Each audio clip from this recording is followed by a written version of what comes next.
Hello, investidores! Muito prazer, eu sou Bianca Isolani, mentora de finanças e investimentos, especialista em investimentos pela Ambima e consultora CVM.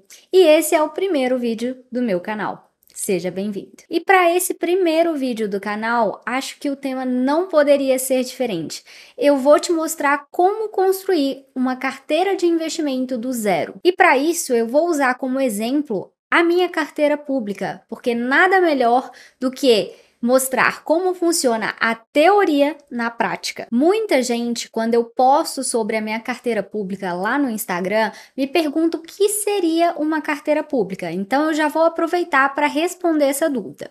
Uma carteira de investimento nada mais é do que o conjunto de todas as aplicações financeiras que você tem. E uma carteira pública nada mais é do que uma carteira de investimento que você mostra abertamente, ou seja, publicamente. Essa minha carteira pública foi criada em fevereiro de 2023 com o objetivo principal de mostrar para os meus mentorados como que funciona na prática tudo aquilo que eu ensino dentro do meu método. Então sim, lá no meu Instagram eu posto os dividendos que eu recebo nessa carteira, a sua evolução, os ativos que ela possui, mas o porquê por trás de cada escolha de investimento, de todos os aportes mensais que eu faço nela, eu só mostro dentro da minha mentoria. Então eu tenho a minha carteira particular, que foi criada há anos atrás, quando eu comecei a investir, e tenho a carteira pública. Inclusive, como eu comecei, a minha carteira particular pode ser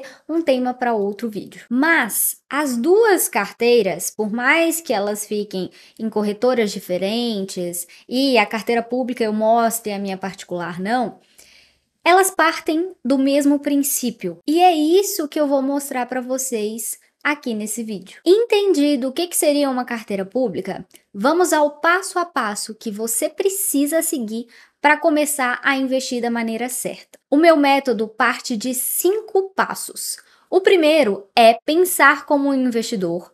O segundo é construção da sua estratégia de investimento. O terceiro é aprender a escolher os ativos certos. O quarto é aprender a mexer na corretora na prática e o quinto é a manutenção da sua carteira de investimento. A gente vai voltar nesse assunto, mas já fica aqui uma observação muito importante. Perceba que dentro dos 5 pilares do método, a corretora é o quarto passo. Ou seja, existem passos extremamente relevantes antes de você chegar na corretora. E aí já começa um erro muito grande da maioria das pessoas. Você já deve ter ouvido alguém falar assim: primeiro passo para começar a investir, abra conta em uma corretora. Sim, você precisa ter uma conta em uma corretora para começar a investir, mas esse não é o primeiro passo. E você vai entender já já por que esse não é o primeiro passo. Mas antes, se você quer receber a notificação dos meus próximos vídeos, considere se inscrever no canal e ativar as notificações. Agora a curtida pode esperar aí, fica até o final do vídeo e se você gostar, aí deixa seu like. Beleza, vamos entender cada um dos 5 passos do método.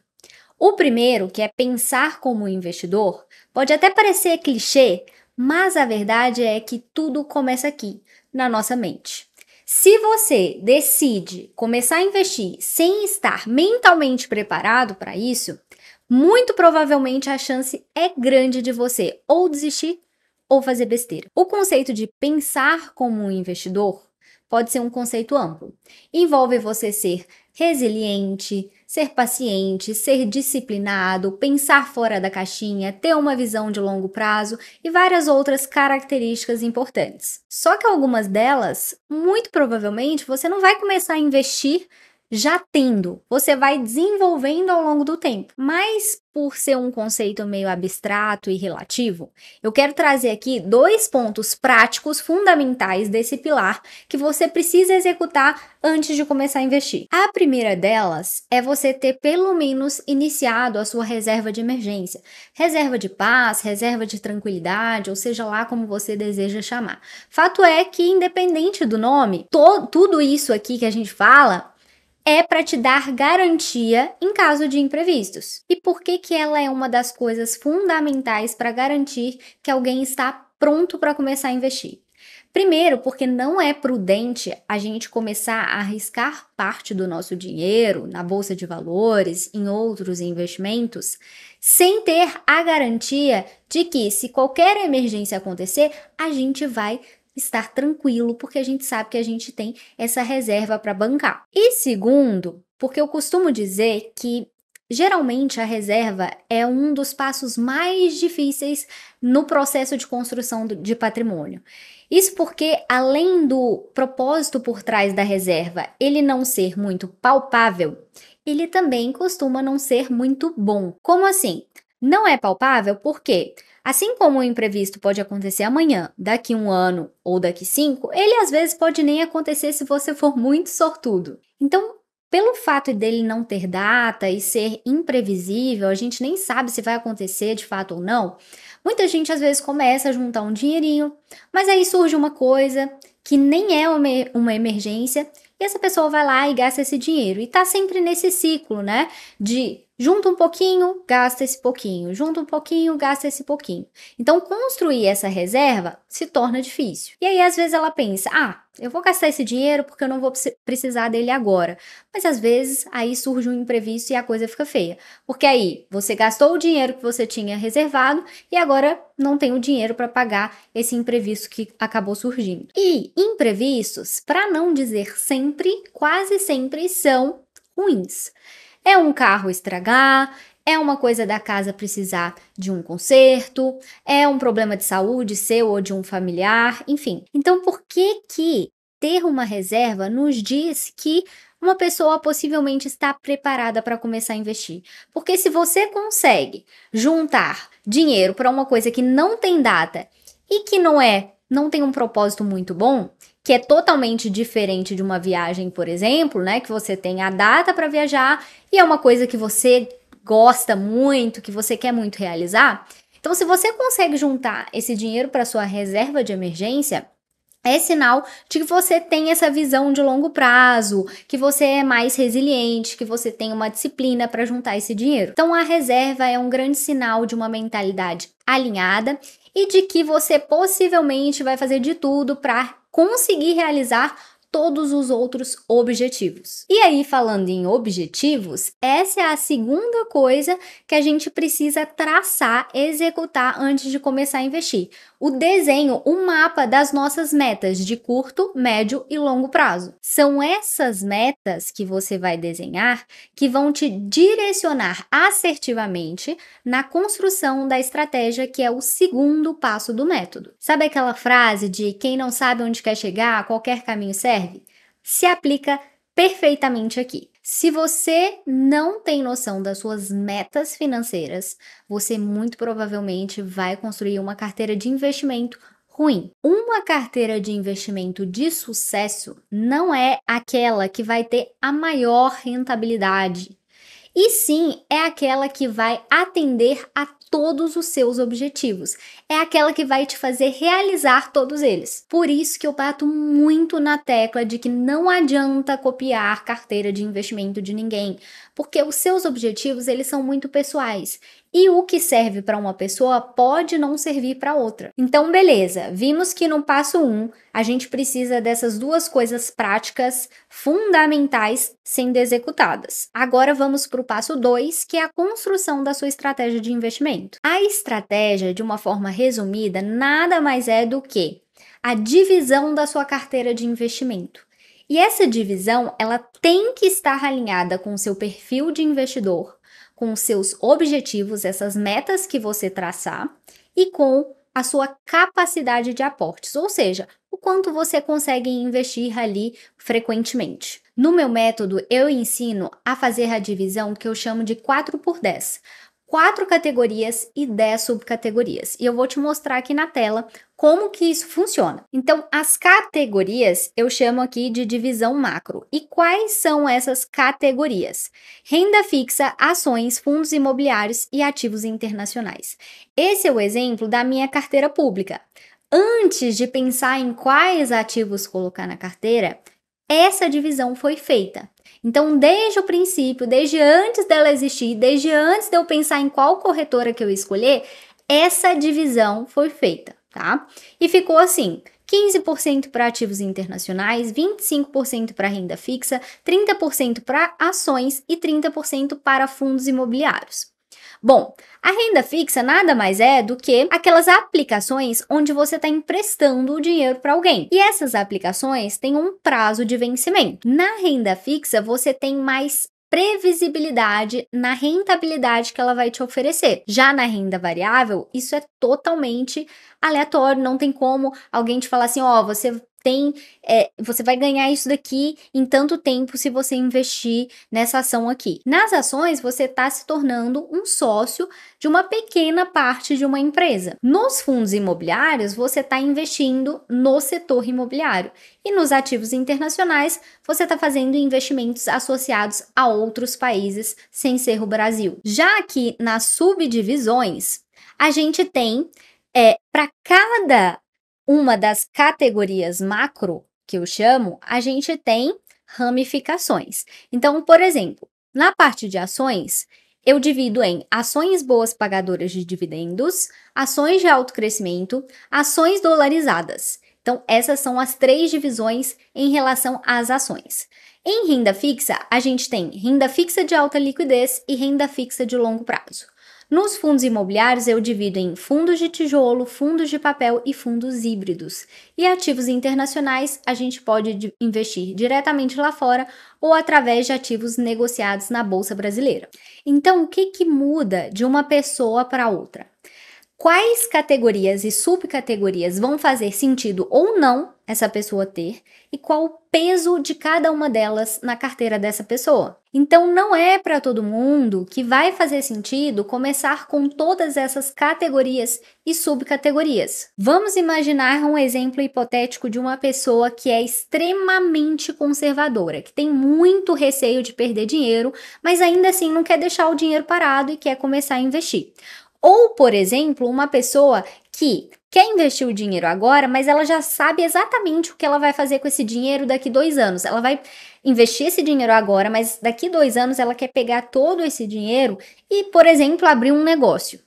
Nesse caso, talvez não faça sentido a gente colocar um percentual relevante em renda variável ou às vezes nem faz sentido colocar ações, fundos imobiliários, ativos internacionais. Às vezes vai fazer sentido deixar só em renda fixa. E tá tudo bem, porque o que importa não é só o potencial de rentabilidade, e sim estar alinhado com aquilo que você está buscando. Não adianta nada alguém chegar para você e falar assim, ó, coloca nisso daqui que tem um super potencial, se você não vai ter tempo para esperar ou estômago para aguentar a volatilidade do mercado. Ou, por exemplo, imagine que uma pessoa já mora ou vai se mudar para os Estados Unidos e pretende nunca mais voltar para o Brasil. Será que às vezes faz sentido ela realmente ter ativos brasileiros? Ou investir só em ações, REITs, ativos americanos? Enfim, dei alguns exemplos aqui, mas são diversas situações diferentes e cada uma delas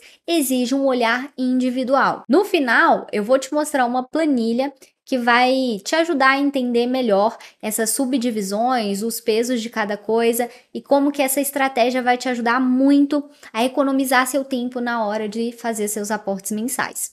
Mas, beleza, escolheu a sua estratégia, definiu a sua estratégia de acordo com seu perfil, seus objetivos e seu aporte. Chegou a hora de ir para o terceiro passo. Agora você precisa aprender a escolher os melhores ativos para a sua carteira de investimento. Então, cada categoria e subcategoria que eu mostrei para vocês tem um passo a passo adequado para escolher os melhores ativos. Então, por exemplo, a maneira de se olhar para uma empresa que paga bons dividendos é diferente da maneira de se analisar uma empresa de alto crescimento, em que você não está buscando a distribuição de dividendos recorrente, e sim a valorização da sua cota, do seu preço. E aí começa o problema. Porque muitos de vocês simplesmente ouvem ou veem alguém falando de algum ativo, de algum FII, de alguma ação e simplesmente compra esse ativo sem entender absolutamente nada. Às vezes, não é que esse ativo ele é ruim, mas às vezes ele só não faz sentido dentro da sua estratégia. Só que aí você não construiu sua estratégia, porque é isso que a maioria das pessoas que começam a investir fazem. Já abrem a conta na corretora, depois já escolhem os ativos porque o fulano e o ciclano falou, e não tem estratégia, não tem suas metas definidas, não tem uma reserva de emergência, então atropela. Então, para cada uma das subcategorias que você colocou na sua estratégia, vai existir um passo a passo. Como é que eu vou escolher, saber se essa ação, essa empresa, ela é boa, ela é ruim? Se esse fundo imobiliário vale a pena ou não? Que critérios que eu preciso olhar? É isso que você precisa aprender a visualizar no terceiro passo. Aí sim, depois que a gente escolheu os ativos que vão iniciar a nossa carteira, a gente vai para a corretora. Porque não adianta abrir conta na corretora se você não sabe o que vai comprar lá dentro. Então, sim, eu preciso aprender como funciona a corretora na prática, como usar o home broker para comprar os ativos, qual que é a melhor corretora. Mas para eu comprar os ativos, eu preciso ter aprendido como escolhê-los. Para eu escolher os melhores ativos, eu preciso de uma estratégia muito bem definida. Para eu montar uma estratégia, eu preciso ter as minhas metas bem definidas. E para eu ter as minhas metas futuras bem definidas, eu preciso garantir o presente com a minha reserva de emergência. Então perceba que é um efeito cascata e que se você pula qualquer uma dessas etapas, a chance é grande de você estar fazendo besteira. E aí a gente chega no quinto e último passo, que já não tem mais a ver com a construção da sua carteira, mas sim com a manutenção dela. Isso significa que você precisa entender como continuar aportando todos os meses ou na frequência em que você conseguir, sem te tomar muito tempo.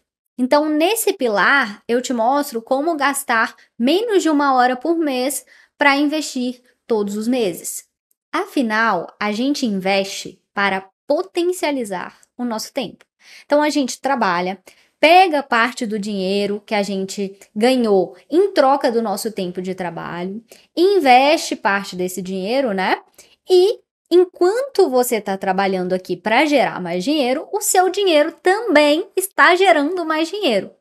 E aí chega um momento, que é a chamada liberdade financeira, em que você passou alguns anos ali pegando parte desse seu trabalho e investindo, até que chega esse momento em que a renda vinda dos seus investimentos já é suficiente para cobrir todos os seus gastos. Ou seja, liberdade financeira é um momento em que você não precisa mais trocar o seu tempo por dinheiro. Então, se você gasta um tempo absurdo todos os meses para escolher seus investimentos, para decidir aonde que você vai investir, começa a não fazer sentido, porque você quer investir para potencializar o seu tempo e não para engolir o seu tempo. Então eu trouxe aqui a planilha da carteira pública, e essa planilha eu disponibilizo na mentoria também, para mostrar para vocês como que a estratégia ela é fundamental para todo o resto. Na hora de você escolher os ativos, a estratégia vai facilitar muito a sua vida. E na hora de você investir mensalmente também. Então aqui na planilha, a gente tem o seguinte: todas aquelas subcategorias que eu mostrei para vocês, a gente tem aqui renda fixa e renda variável. Então, na renda fixa, eu defini um percentual total para renda fixa no geral e depois distribuí entre as duas subcategorias. Então, ficou, por exemplo, 10% para renda fixa de alta liquidez e 15% para renda fixa de longo prazo. Assim, eu também fiz com ações, dividi entre as 3 subcategorias, as 3 subcategorias dos FIIs e os ativos internacionais. Bom, beleza. Aí aqui a gente tem o panorama ideal. O que significa isso? Isso daqui é o que eu estabeleci como ideal de ter na minha divisão. Ou seja, eu quero ter aproximadamente sempre em torno de 7,5% em ações de alto crescimento. Beleza? E aí, a gente tem o cenário ideal, mas a gente tem o atual, o verdadeiro, né? Porque nem sempre vai estar exatamente isso daqui. Então, esse é o cenário atual.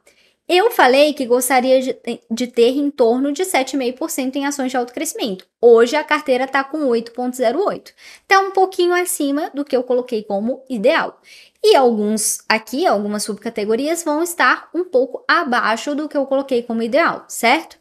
No fim das contas, sempre vai ter uns com um pouquinho mais, uns com um pouquinho menos. Só que a partir dessa parte aqui de simulação, vamos chegar aqui para o lado na planilha. Deixa eu ver se não está cortando a minha imagem aqui. A partir dessa parte de simulação aqui, a gente consegue identificar como que a gente poderia fazer a divisão do nosso aporte mensal de forma a reequilibrar a carteira. Então, vamos supor aqui, ó. Aqui, a parte de ativos internacionais, vamos ver, ó, ativos internacionais. Quando a gente olha o atual, tá 13,27. O ideal seria 15 que eu tinha colocado. Então, a gente tá com uma diferença aqui, ó, de 1,73. Vamos supor que esse mês eu vou aplicar R$ 1.500. Eu vou fazendo a simulação aqui para ver aonde que eu preciso aportar para reequilibrar essa carteira. Então, por exemplo, eu vou colocar mais aqui em ativos internacionais porque ele é o que está mais desbalanceado para baixo, certo? Então, eu vou colocar aqui, por exemplo, 800, certo? Depois eu vou ver quais outras subcategorias que também precisam de aporte. Então, eu coloco aqui mais, por exemplo, 300 nessa daqui, já deu 1.100. Depois eu vou aqui na parte de renda fixa de alta liquidez e coloco mais 200. Então, aqui tá dando 1.300. Vamos ver qual que tá mais desbalanceada aqui, 0,43. Então, eu vou aqui e coloco mais 200. E assim eu vou fazendo a simulação para ver quais dessas subcategorias estão precisando de mais aporte esse mês porque estão mais desbalanceadas. E por que que isso faz sentido? Porque imagine o seguinte, vamos supor que temos um período em que as ações elas estão caindo bastante. Os FIIs nem tanto, estão caindo também, mas um pouco menos. Mas as ações estão sofrendo bastante por causa de alguma fala do governo, algum cenário econômico, enfim. E aí, essas ações começam a cair. Se você escolheu bem os ativos, se você fez o passo 3 muito bem feito, é sinal de que você escolheu boas empresas, bons fundos imobiliários, bons ativos de uma forma geral. Claro que o cenário ele pode ir mudando e você tem que ir acompanhando essas mudanças, mas de uma forma geral, imagine que você comprou agora há pouco uma empresa, ela não mudou os fundamentos, mas alguma coisa no cenário mundial mudou e aí essas empresas começaram a cair. O que vai acontecer aqui? Se essas empresas começaram a cair de preço, o peso delas na carteira vai cair também. Imagine que antes eu tinha 30 mil investido, aí eu tinha 5 mil reais nas ações. Aí as ações começaram a cair e o montante foi para 4 mil. Os 4 mil, só que aí ao mesmo tempo a renda fixa continuou subindo, por exemplo. Então eu tenho os mesmos 30 mil investidos, só que agora dos 5 mil que eu tinha ações, eu tenho 4, porque as ações caíram de preço.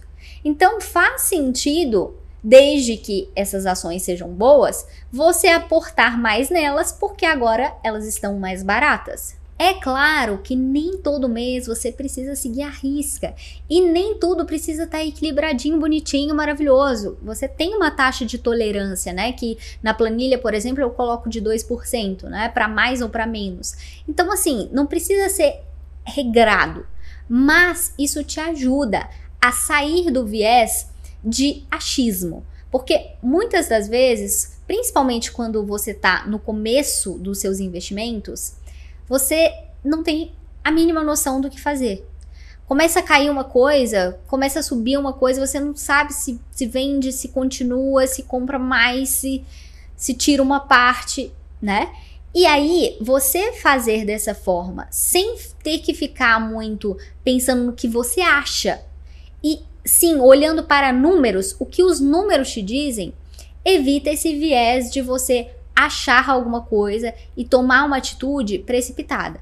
Porque nos momentos extremos de otimismo ou pessimismo, a gente costuma fazer besteira, tá? Então, por melhor que você seja como investidor, por mais tempo que você já esteja investindo, às vezes, em alguns momentos, se você não tem uma estratégia bem definida e não segue ela, muito provavelmente o seu achismo vai te fazer levar a sua carteira para algum lugar que talvez seja arriscado demais. Então, assim, é claro que tem uma diferença de 1, 2, 3% aqui em alguns momentos, porque tá fazendo sentido, por exemplo, eu aportar mais nessa subcategoria, porque tá com mais oportunidades, tudo bem. O que não pode? É eu ter uma diferença de 10% que perdura ali por anos.